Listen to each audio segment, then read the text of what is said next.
Yo, yo, yo, it's Thursday night. We're back. It's your boy Hifi Vega, joined as always by Dean, the guy who does car audio stuff for a living. Yeah. It's reverse polarity. We're back. We have things to talk about. Okay. Oh, That was man. good. So what you guys got going on in the shop? Anything crazy? No, just more F-150s. More F-150s. It's like F-150s or Jeeps? yeah, right now it's just F-150s. It's like back-to-back F-150s. Everyone's got an F-150. Everyone's F-150 sucks. Oh, well, I think everybody does have an F-150. That is true. Dude, I feel it's although we've done Chevy is making a good comeback because like Chevys have really, which sucks because gotta be honest, they're the worst. Like Chevy does not want anyone to play with their stuff. Like the new Chevy 2025s. I mean, they're just everything you do in that car, you get a check engine light on. It's got fake engine noise on the base models. It's coming from the radio, so you can't shut it off. It's just a nightmare. It's so stupid. You just like literally you have to live with the fake noise. Really? Yeah, there's no way to turn it off. It's like the dealer might be able to do it, but the dealers are all idiots. So, because they all go, I have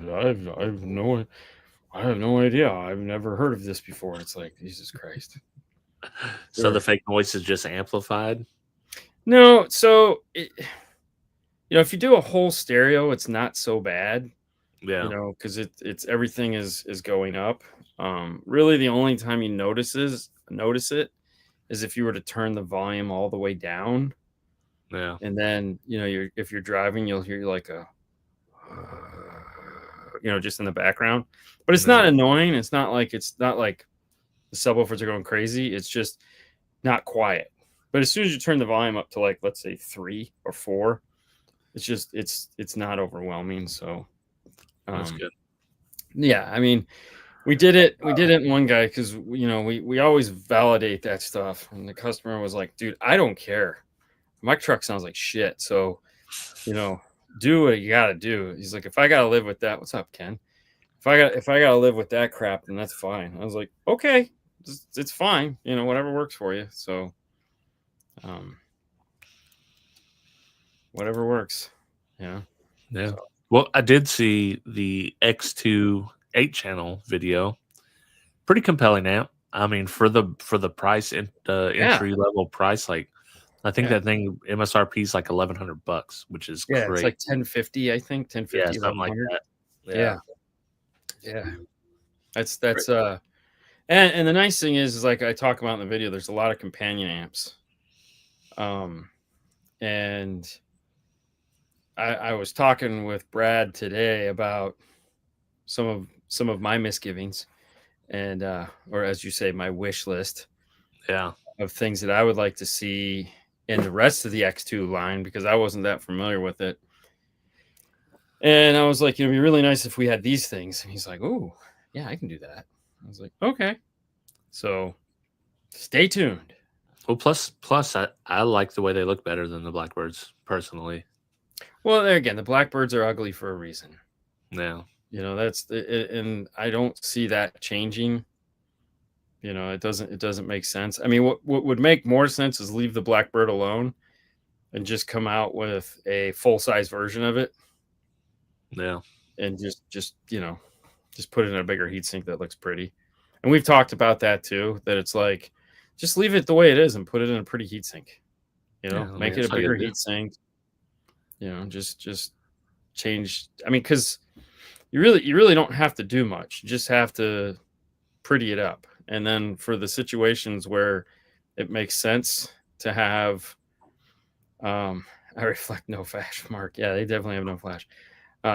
Except for the coppers. Yeah, I don't know. We'll see.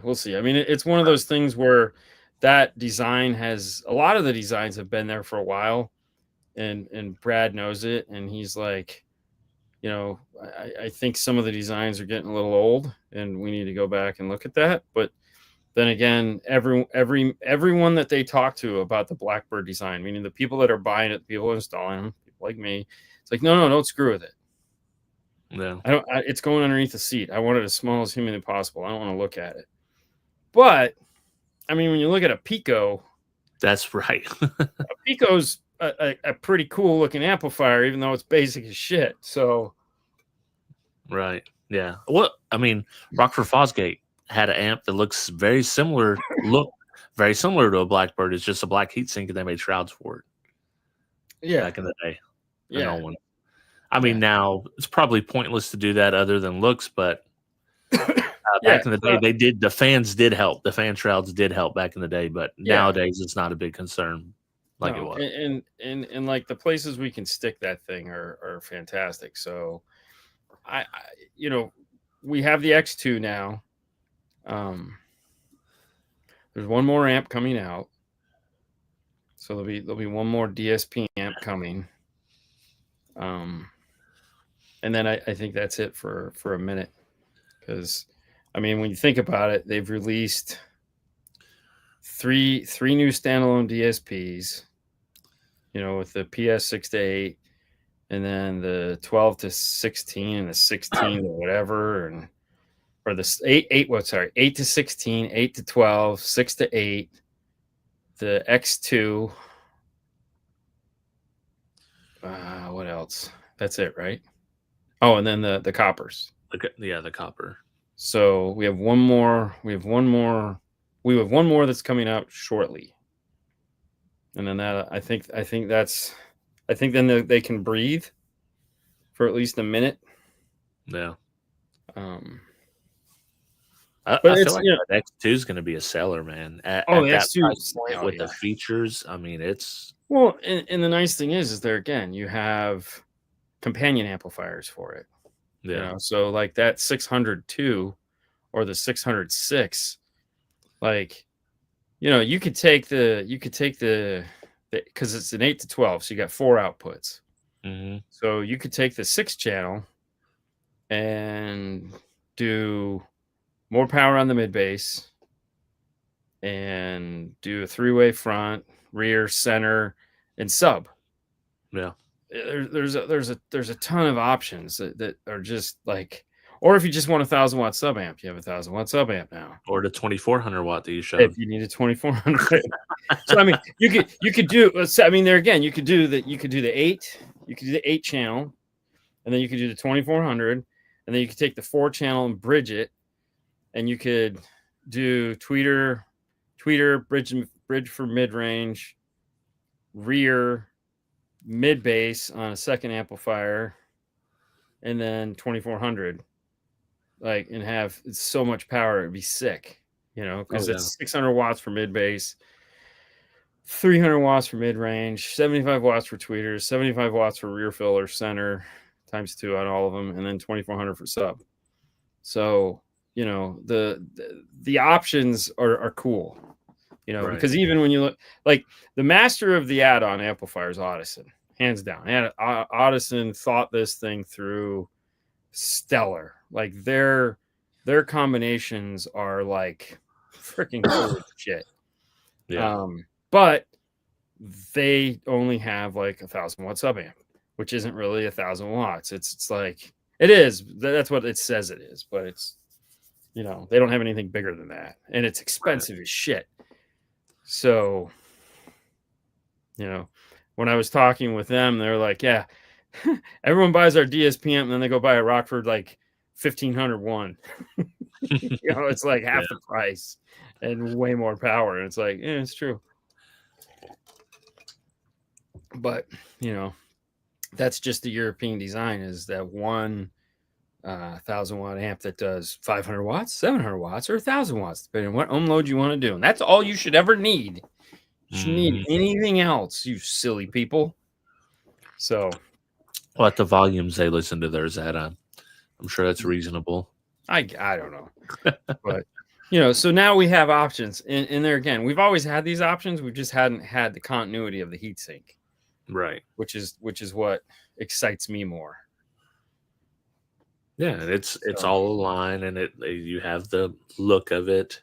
I mean, Oh, how size comparable are they? Are they any of them the same size? Or are they all a little bit different? Kind of like the No, they're very similar in size. I think they're obviously you have the 2400, which is big, right. but I think Yeah. everything else is roughly the same size as the 800. I mean, they're like Kicker. Most amplifier manufacturers are only building like 2 or 3 heatsink sizes, and that's Right. it. You know, what I'd like to see, what I think would be cool, is take the heatsink for the 2400 and turn that into a Falcon version of the X2. That would be cool. Yeah. You know? Yeah, I mean that would be cool. You know, so that would be really cool. They haven't talked about that. That's like a Phoenix Gold special edition type stuff, no, right no. there. I mean, it doesn't have to be, but I mean, Yeah. there again, it would be the same power structure. So you know, the Blackbird is double the power of that amplifier. So I mean, right. It's way more power. It's way smaller. It's way more power. It's definitely, you know, it's what, $500 more, but it's double the power almost. So right. Technically it's 200 watts more, but we all know that's bullshit. So anyone who's ever done a Blackbird knows that that's not the case. So, you know, you have, you know, I don't know. We'll see how it goes with the Falcon. Let's see how the sales go on that. Cause that'll be, you know, cause I was talking with Brian the other day and he's like, we made a 16 channel DSP. It's our number one selling DSP right now. I go, well, yeah, you know, whatever the biggest one is going to sell. It's like, dude, it's like, that's all people are buying. And I go, well, yeah. Cause like if you made a 32, they'd be buying the 32 because you never know. Yeah. I mean, what's the price difference between a 12 and a 16? A couple $100? I'm just going to buy the 16. Duh. The big one. Be ready. Yeah. It's not even worth it.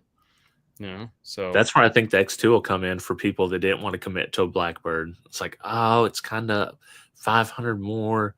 And then they see this, they're like, well, you know, it depends on how serious they are about their stereo. So, case in point, yesterday I had a guy come in and we were looking at systems, and you know, we had a ceiling, so to speak, and I was like, listen, you know, because he's like, I want a new radio. My radio sucks. I want a new radio. And I was like, all right, well, there's $2,400 on a radio, because he wanted the direct replacement. I said, so right off the top, we're 24 into this. Okay. So with the direct replacement radio, all the installation kit and everything and the labor, it's right at about $2,400 with tax. And so now it's like, okay, where do we go from here? You know? And so we started looking at things, and, you know, I needed a 3-way set, which he was not really on the page for a 3-way set. And it's like, you know, 3-way sets cost more, you know, it's just what it is. We ended up going, you know, after looking at Focal and talking to him about it, and then we ended up going with Morel, you know, because they have a 3-way set that's pretty reasonable. And, you know, we were looking at the Blackbird, and, you know, we could save $500 by going to the 850, and he's less power, which is fine, because he's like, you know, the power wasn't the issue. He wants the sound. Right. And so, you know, so when we go from Flax to Morels, and then we go from Blackbird to K2, or X2, you know, it was like $1,000. It was close to $1,000. And that was this tipping point, because that took us from to, oh, well, you know, okay, you know, because everyone has a number. Right. Everyone has a number. You know, when the number's low, you know, I had another guy come in the other day. He's like, I was thinking like $2,500. I'm like, dude, you got a freaking F-150 with a BO system in it. The adapter is $600 just to get audio into the car. I mean, imagine the shock Derek got when because his system, his stereo has that in his wife's truck, and and he's like, well, you talking about? I was like, dude, I'm pretty sure Dean said that just the adapter is $600. Yeah, you know. So you got $600 in an adapter. They need a DSP. So I mean, if either way, if we're looking at a Blackbird or a K2 or a Moscone, you're looking between 11 to $2,000. All right, so 2 pieces, we've already shot the budget. We haven't even tuned it or installed it yet. That's just you walking out the door with 2 boxes. I'm like, this is, and then he had Millie Pros in his last car, so he wanted Millie Pros in this car, and this is a 3-way set instead of a 2-way set. I'm like, oh my God, dude, like, don't what? I mean, yeah. I mean, it's like, look, here's the number. This is what it is. There's nothing I can do with what you're asking for. This is what it's going to cost. Yeah, he was asking for over 2,500 just in equipment. I mean, he was at 2,500 with 2 pieces of equipment. I mean, and then we still had to do speakers and installation. Yeah. It's like the first guy that, he went from flags to other and then went down to the X2. He's still going to get a really good sound out of that. Oh, you're getting phenomenal sound. Yeah, he's going to get really good sound. It's just going to be a little less than what he would have got, but I'm pretty sure he's going to be happy with. Well, see, that's the thing. I would much rather see. That's what I like about the X2 is that I still get you still get the ARC audio experience. You still get that awesome DSP. You're still getting amazing power. You're still getting Brad, Brian, and Fred, but at a cheaper price. Right. And of course, the cheaper price comes at a cost, less power. It's just what it is. Not as efficient of an amplifier, but less power. But what are you going to do? I mean, I don't make the rules. I don't get to, I mean, it's either that or it's like, listen, if they made a 6-channel, if they made a 6-channel key amplifier, that would be great. Right. If I could sell 2 key 6 channels, like if they made a jumper that allowed it to be like, oh, you're going to make it an 8-channel and it's going to do tweeter, mid-range, mid-bass, rear. Oh, no problem. Put this jumper in. That would be a wish. That would be fantastic.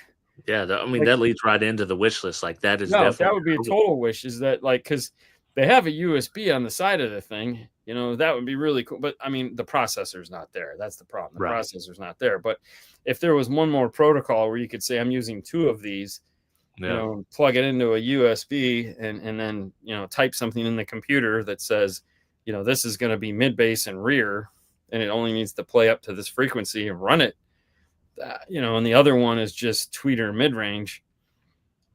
Yeah.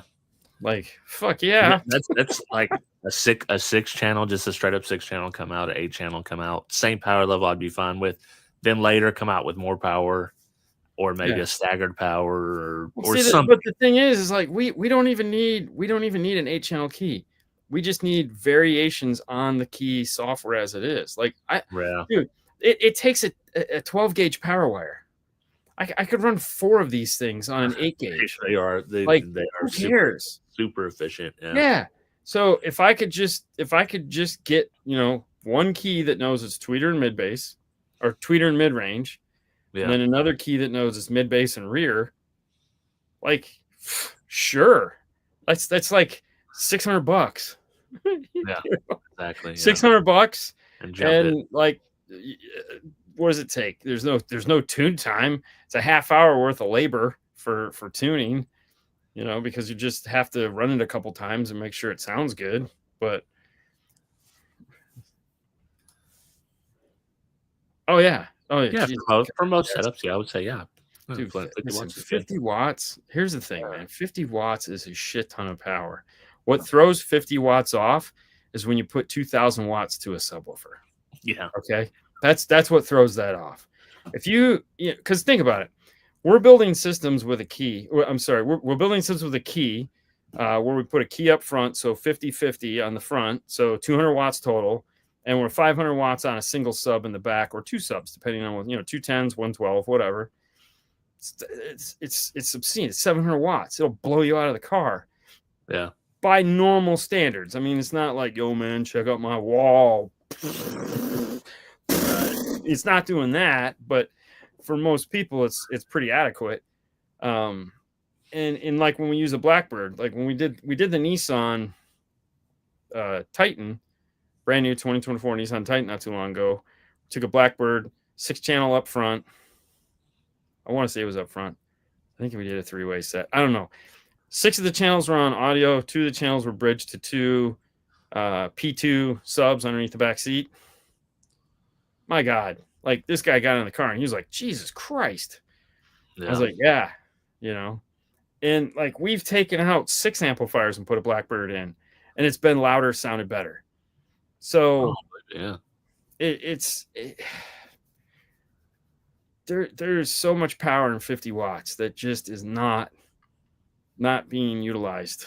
And then people are like, I need 6,000 more watts. I mean, think about it. You want to talk about somebody that made small amps forever in their 4-channel is Kicker. Yeah. Kicker needs standalone key DSP. It'll be plenty. You're not going to see that for a while. Actually, yeah, you won't see that for a while. You got to understand though, like key technology, there's a lot going on that they control, that having it as standalone is very hard to do. It's very hard to do. There is so much advantage of having the DSP and the power built into one unit that makes things so much easier. So much easier. Because think about it this way. If you have a standalone key DSP, all right, like everybody knows how to set gains, right? Everyone's a master at setting gains. No, nobody knows how to set gains, especially with a DSP. Like Brad and I were talking about that on the phone today because we were doing some testing for him, and we had to do some oscilloscope testing, which was funny, and it wasn't for gain; it was something totally different. But it was one of those things where it's like, you guys have oscilloscope, right? And we're like, yeah, we got a really big one. So we were doing some testing for him on the F-150, and we were talking about people setting their gains with a DSP, and it's like the last thing you do with a DSP is worry about your gains. When you're setting up a key system, like when you're doing the key 200.4, the last thing you do is your gain. You don't do any, like the gain is in the instruction manual, is gain is last. Okay. Everybody in here is going to tell me the first thing they set up is their crossovers and their gains. And usually it's their gains and their crossovers. It's not how it works with the DSP, because you're boosting and cutting and adjusting volume and levels and doing all kinds of shit that is going to screw with the gain, that you have to do the gain last. No one is going to want to do that with a DSP because they've never used one before and they think this magic box is going to do all that stuff. It's like, no. So you end up with a bunch of people that it doesn't sound good. Yeah. So my argument would be the key system standalone is just a terrible idea. It has to be something with power, but we'll see. We'll see what they're going to do. Well, in the key itself, like every install that I've done on a key, I think I've done 5 now. The gain, I barely cracked. In the 2-way system, basically on tweeters all the way down, and maybe bump up the mids when it's set up in buy mode. But it's every time the gains have barely been up. Yeah. Well, that's actually why we called Brad today, because we were doing the new PS 6.8, and it was on one of their amplifiers that I've never used. And I was like, hey, because we always do Blackbirds. It's like it's always we amplifiers with DSP built in. That's all I want to do. Like that's it. It's stupid to do it the other way. I mean, it's like just buy it all in one. Come on, man. It's so much smarter. Unless you're just buying the really expensive amplifiers, like you're buying coppers. Yeah, by all means, you got to do it that way. But otherwise, no, just buy a badass DSP amplifier. So I was like, hey, what kind of input out, what is the output of this? What is the input of that? Where should I be expecting to put my gains? Am I going to need to do gain after this? Just trying to get a feel for it, because even though I do it every day, it's like, I still like to ask the guy who, designed the shit, if I can call him on the phone and be, what do you guys see with these? And he gave me the exact answer that I knew I was going to get, but I still want to ask him anyways. He's like, well, tune it and find out. I go, I know that. I just wanted to know, like, what do you typically What's the protocol? See? Yeah. And I shouldn't have called him, because then he roped me into doing all this other testing for him. And it was like, oh, God damn. I got shit to do. I'm trying to finish this car. But, in the end, it was like, oh, yeah, this thing is so loud. Like, oh, my God, this thing was just killing it. And it's like, there is no gain at all. Yeah. Turned up all the JL to the floor, the gains on this thing to the floor, they are not moving, and this thing will blow you out of the car. It's freaking crazy. I mean, the guy got in, he was like, holy shit. Because he had all this equipment before on an LC7i Pro. It was all hooked up, you know. Yeah. He's like, Jesus, this sounds so much better. And I was like, right? You'd be surprised. Like when I was doing the Jeep, I started off with like 1,000-watt amp, and I wasn't going to use it. I was going to use 500 watts on those two rates. Right. But the crossover sucked on it, and it's like it literally ruined the whole sound of the whole system, because in that setup I had to rely on the crossover built in, because I'm just running 2 wires to a key lock at the time. Right. Throw the key 501 in there, and it does a little DSP for you. Yeah. And only running at 2 ohms, not even 1 ohm, so I'm getting like 300 watts rated, even though it never stays at those ohms. But we know that's what we ran it on when we did the test. So we know how good it sounds. Yeah, it's like it's sick for what's in there. Yeah. It's like, wow, this is impressive. Yeah, so we were just in Tennessee last week. So we went to Tennessee Thursday, Friday, Saturday. We got home Saturday, and Sage was we were filming. We were doing some film work for Sage. It sounds good. Sage and the boys, and he was building a new box for his system that he's putting in for the high end F-150s, and it's got 6 of his 6.5s on a 1,000-watt Moscone. Wow! Holy shit! It's ported, up firing, bolted to the floor of the car. My God. Dude, I bet that's intense. But here's the sick part: is how good it sounded. Like there's a lot of those front firing multiple 6 boxes that you do, and they sound okay. You know, they're not bad. But this was up firing. The box was bolt. I mean, literally, there's 3 bolts that go in to hold in the tray. He used those 3 bolts, and so it was attached. Like you could grab it and the whole car would shake. And Jesus Christ. Like this thing played so low, it got down. And, you know, Fernando was just like, gee, I go, dude, I've heard these. I know how these things sound. Like we had them in the canyon. That thing rocked. How on those F-150s, how much do they rattle being aluminum body? I haven't messed with them. It's funny. Not much. Really? That's good. Yeah, I mean, that's good. Because the aluminum is actually thicker than the steel in most cases. Okay. So they breathe more than anything. You know, what rattles is the door panel itself. Ah, yeah. So there's some dead space in the door panel that if you can fill in is pretty good. But they don't rattle that much. Yeah. You know, most of the problem with that is like people use the pockets in the doors, and that's what rattles. Yeah. That's 100% a Cassie move. Yeah. Like, oh, you sound treated the shit out of the doors. You didn't do this plastic part in here. I'm throwing an umbrella in there. Yeah. Well, see. Okay, so it says most decent amplifiers will produce full power when the sensitivity gain, sensitive minimum 4-volt line level. But and you're right there. But the problem is that when you're doing a multi-channel system, the gain or level control. Like when you look at a DSP amplifier, it's level control. It's not called gain. It's called level control. Yeah. And let's say you're doing a 6-channel system, or 6-channel 3-way front, stage, and rear.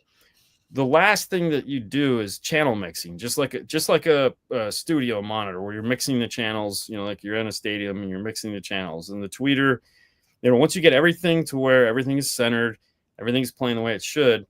Now we have to start adjusting levels. So tweeter to mid-range, mid-range to mid-bass, mid-range tweeter to mid-bass, rear to front, and then sub is always like whatever you can get out of it, the most you can get out of it, because it has a volume knob, so you don't have to worry about it much. But having that ability to control those and turn them up and turn them down, like especially with a DSP, takes on a whole nother level of like, you just don't even think about it. Whereas if you have all these separate gains, you gotta start. But you know, that's why, you know, DSP is just so much better.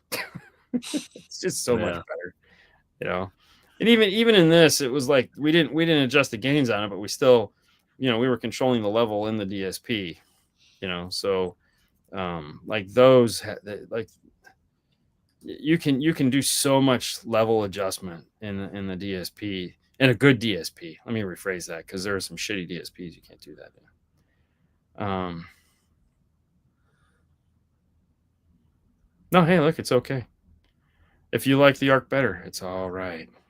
I mean, if you like the Helix better, whatever works. No. You got to go with what you can understand. So there you go. All good. The other I like people to make informed decisions that they figure out on their own, and not do what other people tell them to do. So, if you did the A/B comparison between the software, and you thought at the end of the day that one was going to do you a better job than the other, then that makes sense that you buy that and not buy the one that, Johnny's using that one. It's got to be good. That's how it goes. You just got to check the boxes sometimes. Oh, everyone else is using this? Gotta try it. Yeah, don't use modeling clay in Florida. That would be tough. We get a little bit too much rain. I just want Dean tells me what to do. Just do it. Yeah, I mean, it's fine. I won't tell you wrong, but yeah. Yeah, but no. So yeah. What would you like to see? So I was thinking of Wishlist in several different ways, not just equipment. Yeah.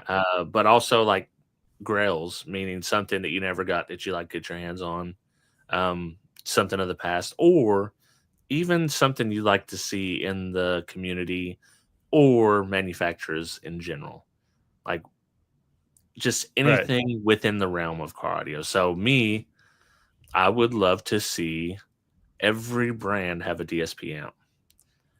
I don't want to see that. Yeah, I would like to, because I think even if you get a bad one, even if you get like the Dayton, which is famously one that you don't like, it gets people into the idea of using that, and you do something. But that leads into the bigger. I would like to see a good universal DSP software that somebody's taken ownership of and license out. Well, so they kind of do that with the Dayton stuff. So like Dayton and a lot of those guys that use that software, that's as universal as you're going to get. I mean, like probably 70% of the DSPs out there all use that same software. All they do is skin it differently. So I mean, if you can learn one, you're golden. But that inherently lies into the next problem. So because we talked, Fernando and I have talked about this a lot, because originally I was with you. I was like, Kenwood needs to come out with a DSP, and it's like Alpine already has one, Pioneer needs one, and it's like, the more you think about it, it's like, no, they don't, because they're not going to sell. And the argument is this. So years ago, when Viper was all the rage, okay, DEI owned the alarm business. Like, you could not go to a shop and get something that wasn't made by DEI, whether it was Viper, Sidewinder, Python, whoever. If you did they buy Clifford too? Yes. Yeah. Oh, damn. But Clifford was still always the redheaded stepchild in the bunch, because that was towards the end. Like Alpine made a much better alarm system than everybody. And if you could find an installer to put one in, like, good for you. Like I had to beat my guys to put these things in. And the only reason why it's like, just put them in, trust me. And then they started putting them in and realizing they had no comebacks, no services. They never broke. And they were like, we were the only shop putting in Alpine alarms instead of Viper, because my guys figured out that, like, I'll never see it again. Like, the key fobs always work. It never broke. 8080s, baby. Yeah, those are awesome. And so once that, and Alpine took it one step further, and they made all their wire coloring the same as Viper. So it was like, white was white, brown was brown. So they just took whatever they were doing and said, this is the standard. Let's make ours that way, and we'll sell more of them. And it was true to a point to where Alpine decided they wanted to get out of the alarm business. But what I'm getting at is, everyone, if you asked an installer to put it in an Ungo or a Clifford, if they weren't familiar with it, they were never going to put it in. They just, DEI, these colors mean this. I'm just going to put this in robot. Here we go on to the next one. So when it comes to DSP, we're kind of seeing that, where if a manufacturer has drank the MSC Kool-Aid or the Moscone Kool-Aid or the Arc Audio Kool-Aid or the Audison Kool-Aid, those are the only DSPs they're going to put in. That's it. Like, they might know another DSP, kind of, but it's too much. Like, I was talking with Sage, and Sage said it to me this weekend because we were talking about something. He goes, "Just stop telling me about it because I'm not going to learn another software." And I go, fair enough. And from an installer's point of view, like we obviously we talk about lots of things, but look at it this way: from an installer point of view, I have to know CAD software of multitude different kinds. So like right now we have 2D CAD, you have 3D CAD. So that's like, Fusion seems to be what everyone is landing on, but some form of a 3D CAD, you're going to have to know. If you have a CNC machine, then you need to know whatever the control system is for the CNC machine. You have to know your 3D software for once you design something, you have to print it. Then you have to know your DSP software. Then you have to know the operating system for each of these freaking radios you put in. Then you have to know however many DSPs you sell and how to use their software, which we'll say minimum 2, but like we have to know 5. It's like there's only so much. Plus, you have to know how to put the shit into a car, build things.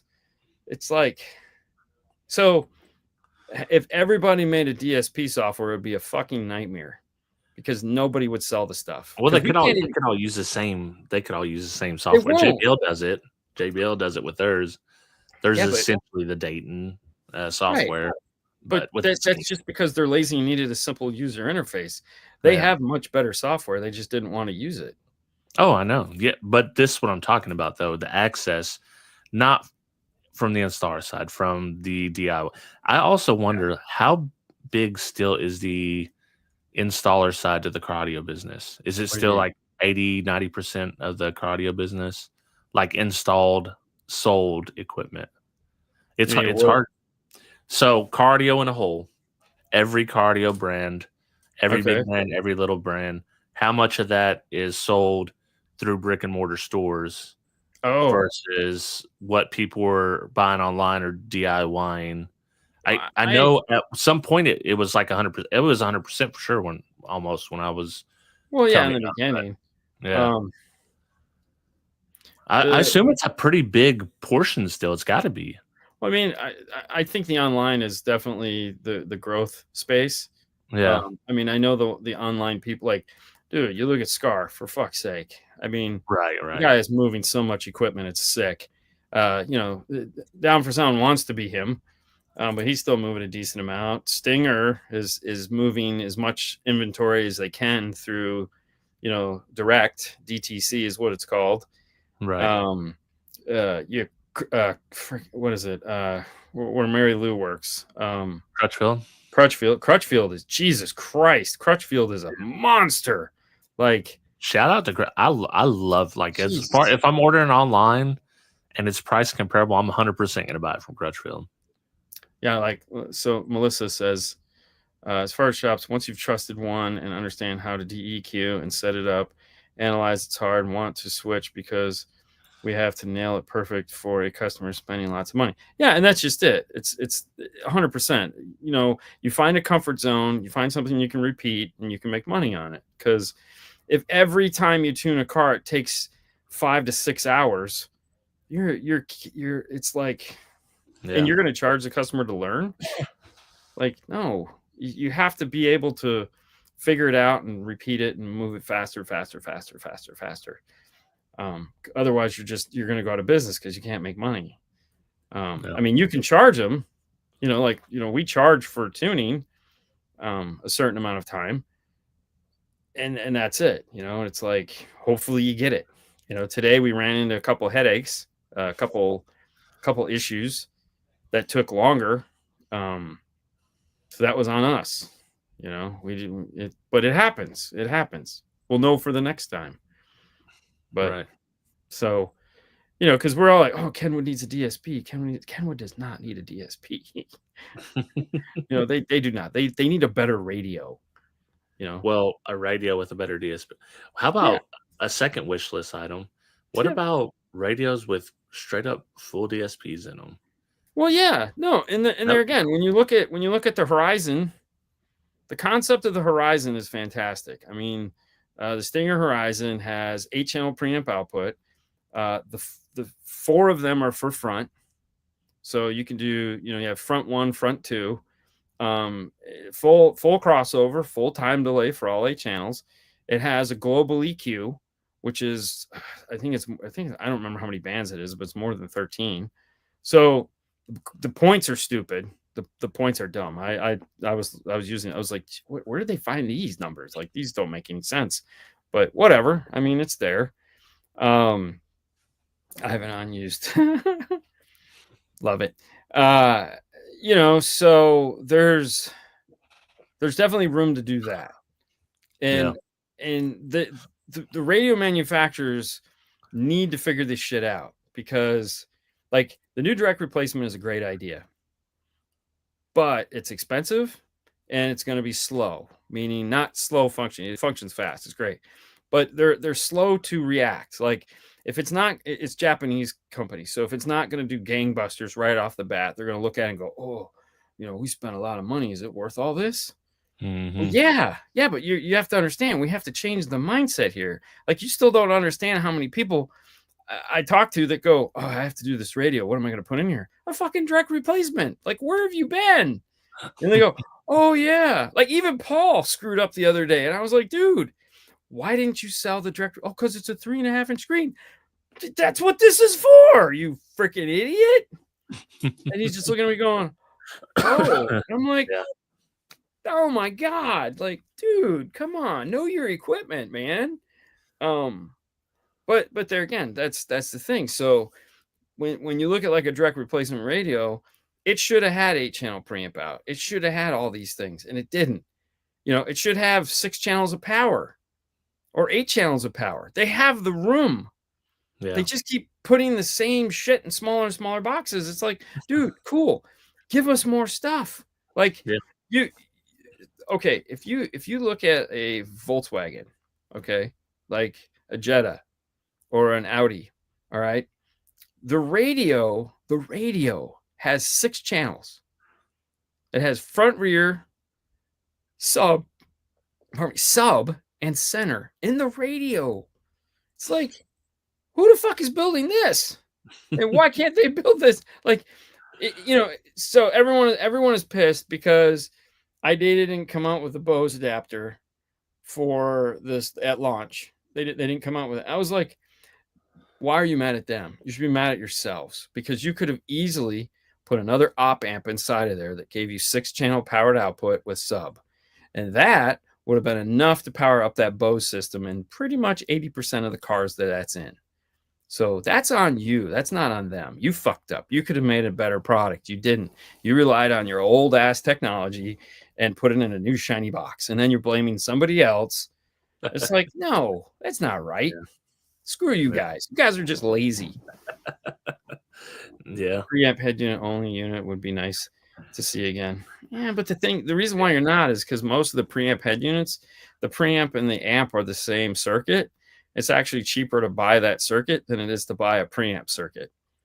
So that's why you're not really going to see that, is that it's all one dedicated on chip thing. So why would you do that? Right. Yeah. That's like once the Horizon kit is available for the Jeep, easy upgrade for me, because I have upgraded speakers, but I can't do anything with them besides what the factory radio can do. I would be happy with the power output of them if I just had a little more control over what those speakers are doing. Yeah, but see, you could just go with an Amp Pro and a DSP and be done. Yeah.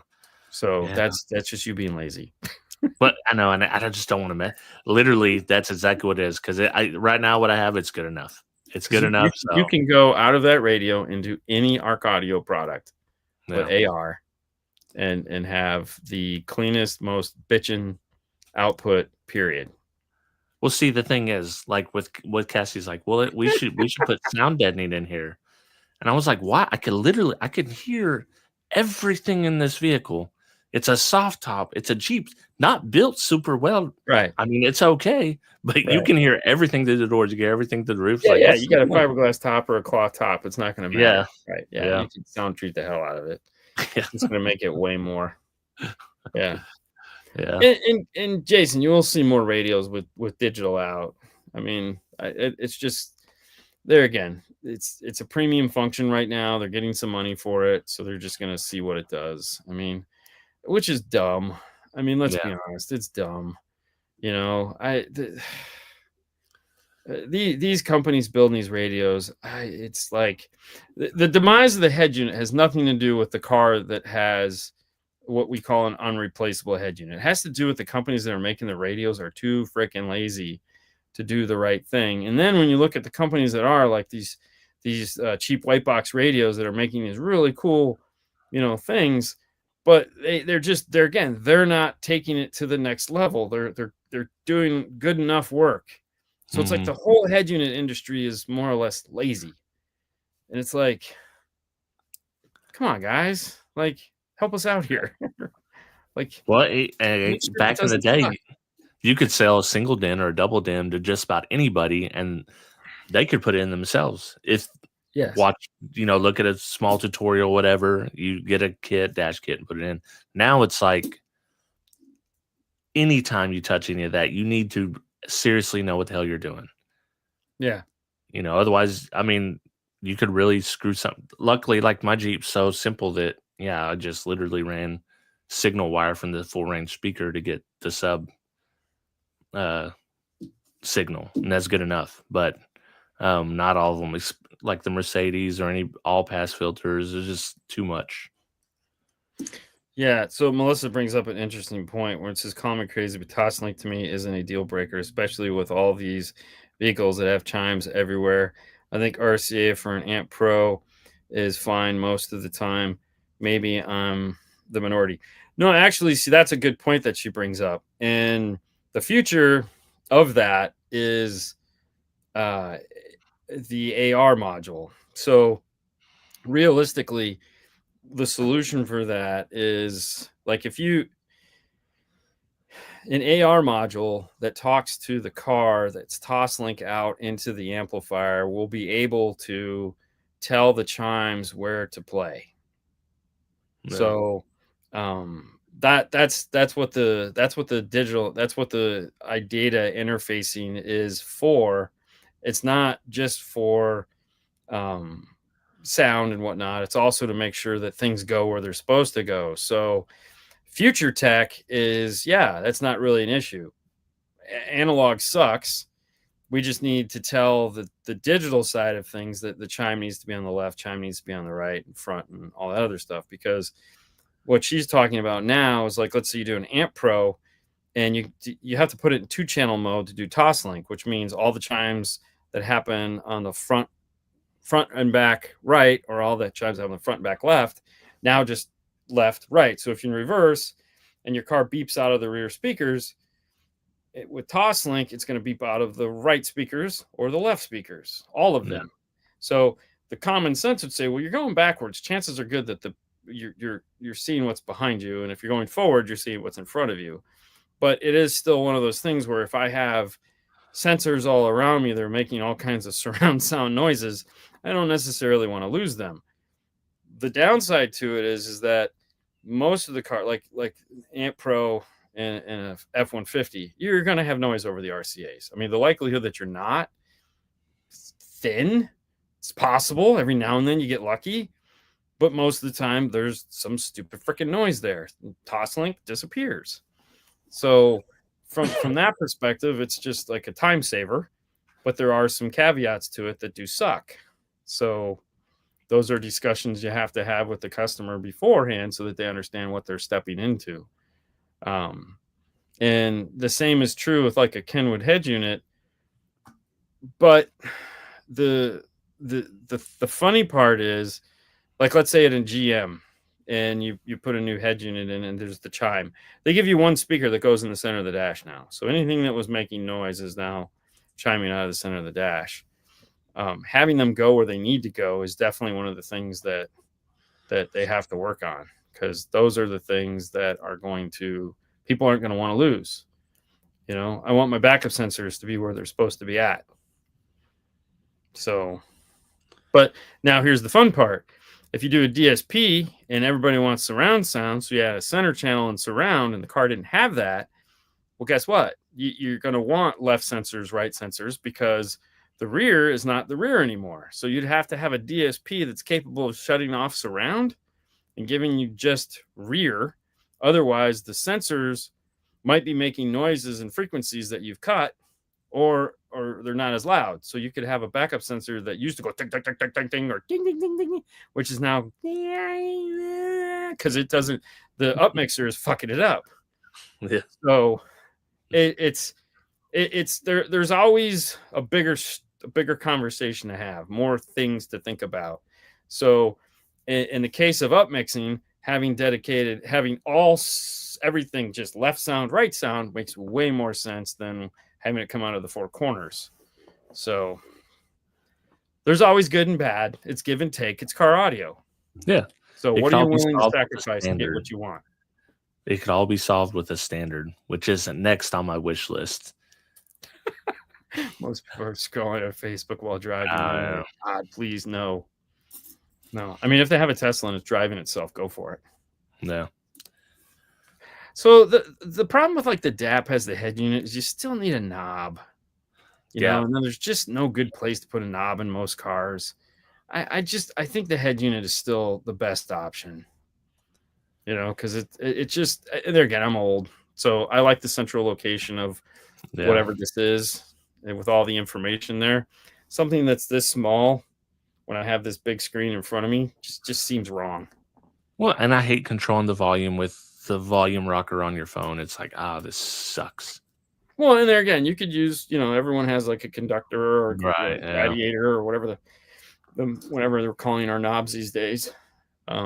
Everyone's gonna have one. If they don't, they will. If they do, great. But yeah.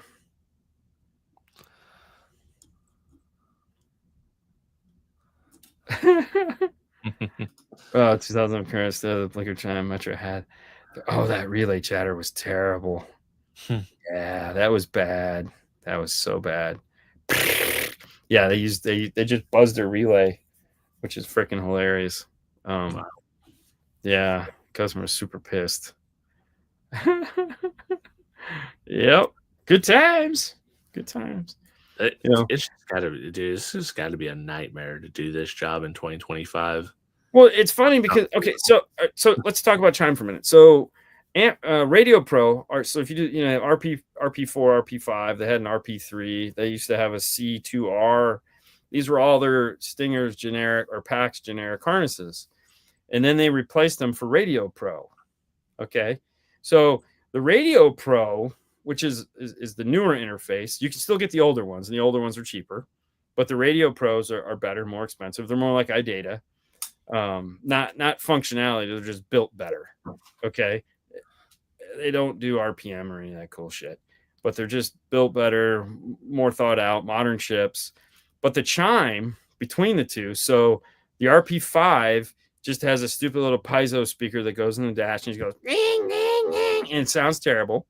Mm-hmm. But the Radio Pro has a speaker, and they recorded the sound that the factory made, and they just repeat it.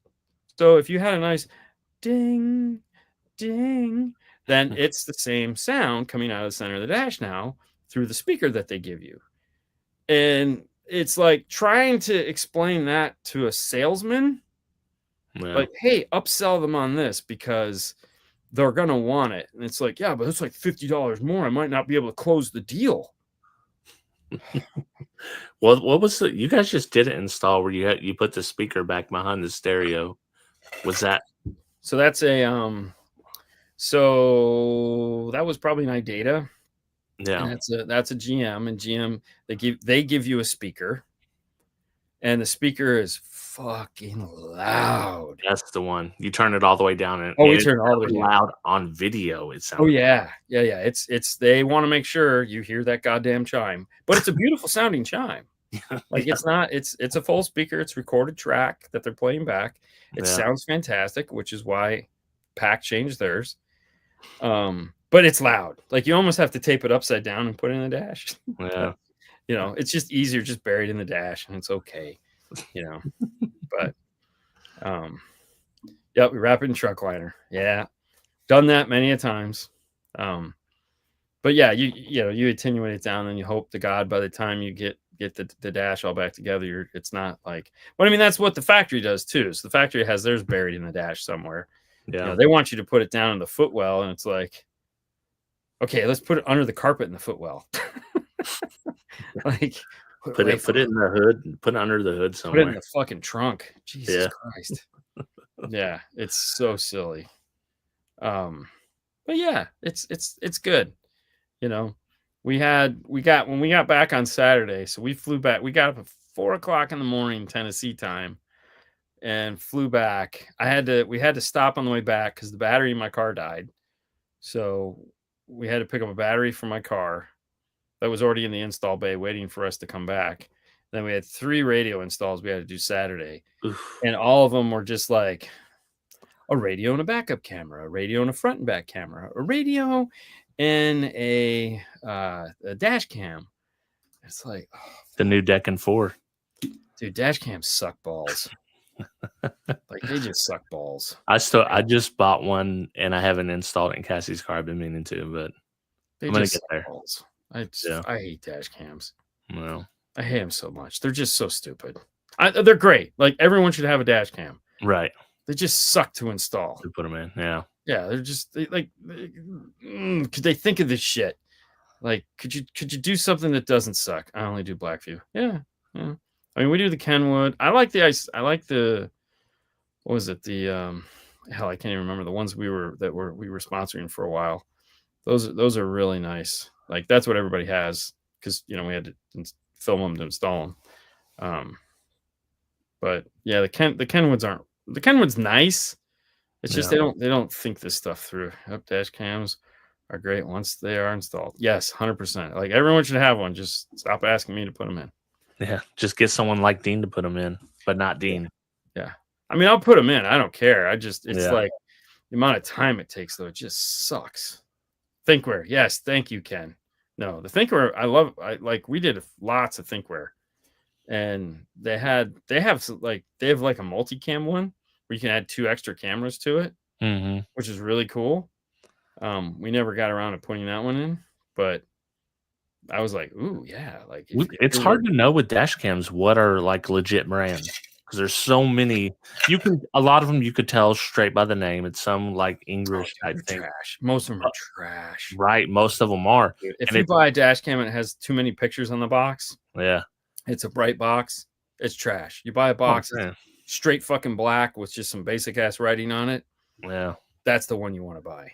What's that? Because I've never heard of Thinkware. I've heard of Blackview, but only on someone's YouTube video that wasn't even in car audio. It was like some Jeep channel or something. Yeah, no. Well, Thinkware, they're a pretty big company. They're out of Canada. Yeah. She's pretty cool. But yeah, I don't know. I mean, yeah, but if you didn't know that and you're like, oh, well, yeah, but there again, I mean, we made a ton of videos for them. So yeah, look, it's dash cams. Like everybody's got a dash cam. What is it? The company that owns iData, they have dash cams. I mean, it's like whatever. It's like cool, man. Cool. Yeah. Oh, the cigarette lighters. Oh yeah. We don't do anything with cigarette lighter adapters. No, everybody. I mean, no, it's all plugged into the fuse box. But the problem is like a lot of these cars just don't like. It used to be 2 wires, constant, like constant 12 volts and accessory, or constant 12 volts and ground. That was accessory and ground, and now everyone wants it to be parking lot mode, so they want constant accessory and ground. And it's like trying to find an accessory. Some of these cars, like, good luck. It doesn't exist. Like. We did a Chevy, a brand new Chevy, 2025 Chevy, or no, 2024 Chevy. Dude, there isn't a power port anywhere in that car. Really? There's an AC outlet and 50 USBs. It's like, because everyone's like, there isn't a fuse for an accessory anywhere in there that I could find.